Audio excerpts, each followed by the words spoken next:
Assalamualaikum warahmatullahi wabarakatuh. Saya Laras Putri Pratiwi, NIM 2004-22225 dari Prodi Ilmu Administrasi Negara akan mempresentasikan konsep ekonomi sebagai ilmu. Yang pertama yaitu ekonomi sebagai ilmu menurut Adam Smith. Adam Smith yaitu ilmu ekonomi adalah ilmu sistematis yang mempelajari tingkah laku manusia dalam usahanya untuk mengalokasikan sumber daya yang terbatas untuk mencapai tujuan tertentu.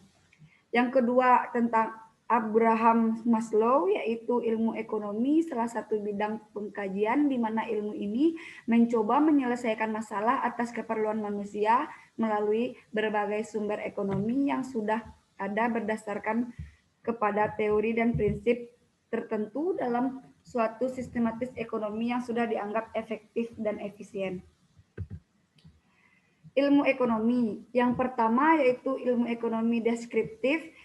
Ilmu ekonomi yang deskriptif akan memberikan deskripsi terhadap data-data yang menggambarkan berbagai kenyataan serta fenomena yang terjadi. Contoh dari ilmu ekonomi ini ialah krisis moneter pada tahun 1998 di Indonesia. Yang kedua yaitu ilmu ekonomi teori.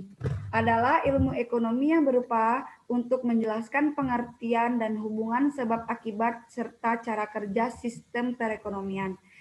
Ilmu ekonomi teori berkembang dan terbagi menjadi dua, yaitu ilmu ekonomi makro dan ilmu ekonomi mikro.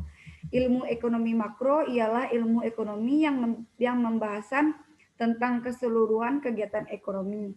Sedangkan ilmu ekonomi mikro yaitu ilmu ekonomi yang mempelajari kegiatan perekonomian dalam ruang lingkup yang kecil atau khusus. Yang ketiga ada ilmu ekonomi terapan. Ilmu ekonomi terapan adalah pemanfaatan ilmu ekonomi secara praktif dan individu dalam mengambil kebijakan, pedoman, atau standar dengan tujuan untuk mengatasi masalah ekonomi tertentu. Contoh ilmu ekonomi terapan ini adalah ekonomi yang berlangsung di perusahaan, ekonomi moneter, ekonomi perbankan, dan lain-lain. Dan selanjutnya ini ada kegiatan ekonomi. Yang pertama produksi. Produksi adalah kegiatan penambahan kegunaan suatu benda atau penciptakan barang bagus sehingga lebih bermanfaat untuk memenuhi kebutuhan hidup. Kegiatan menambah manfaat barang produksi dibedakan menjadi dua, yaitu barang dalam kurung barang modal dan barang konsumsi. Yang kedua jasa dalam kurung jasa langsung ataupun jasa tidak langsung. Yang kedua distribusi. Distribusi adalah penyaluran atau penyampaian barang dan jasa dari produsen ke konsumen. Proses penyaluran distribusi dapat dibagi menjadi dua kelompok, yaitu distribusi langsung dan distribusi tidak langsung. Distribusi langsung adalah proses penyaluran barang dan jasa langsung dari produsen ke konsumen.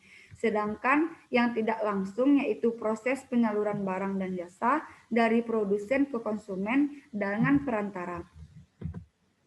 Yang ketiga adalah konsumsi. Konsumsi adalah suatu kegiatan yang bertujuan mengurangi dan menghabiskan daya guna suatu benda, baik berupa barang maupun jasa, untuk memenuhi kebutuhan dan kepuasan secara langsung. Konsumsi terdapat dibagi menjadi dua kelompok, yaitu konsumsi langsung dan konsumsi tidak langsung. Sebagaimana konsumsi langsung itu ialah pengonsumsi barang dan jasa untuk memenuhi kebutuhannya. Sedangkan yang tidak langsung ialah memakai barang dan jasa yang tidak secara langsung memenuhi kebutuhan pengguna. Selanjutnya, barang atau jasa dalam ekonomi. Yang pertama, barang konsumsi, yaitu produk yang dibeli untuk dikonsumsi oleh konsumen pada umumnya, atau disebut juga sebagai barang akhir, seperti pakaian, makanan, dan penghiasan. Kategori barang konsumsi yaitu dibagi menjadi 4. Yang pertama convenience good, shopping consumer goods, specialty consumer good, household customer good. Yang kedua adalah barang modal. Barang modal adalah aktiva tetap yang dihasilkan oleh satu bisnis pada gilirannya digunakan oleh bisnis kedua untuk menghasilkan barang atau jasa konsumen. Barang modal termasuk aktivitas tetap seperti bangunan, mesin, peralatan, kendaraan, dan alat yang digunakan organisasi untuk menghasilkan barang atau jasa.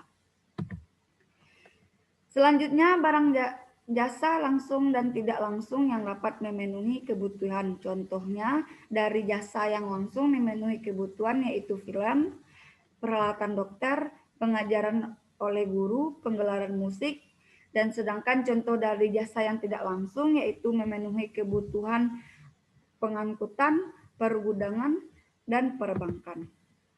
Mungkin sekian dari video saya. Apabila kata-kata saya salah, mohon dimaafkan. Wabillahi taufik walhidayah. Wassalamualaikum warahmatullahi wabarakatuh.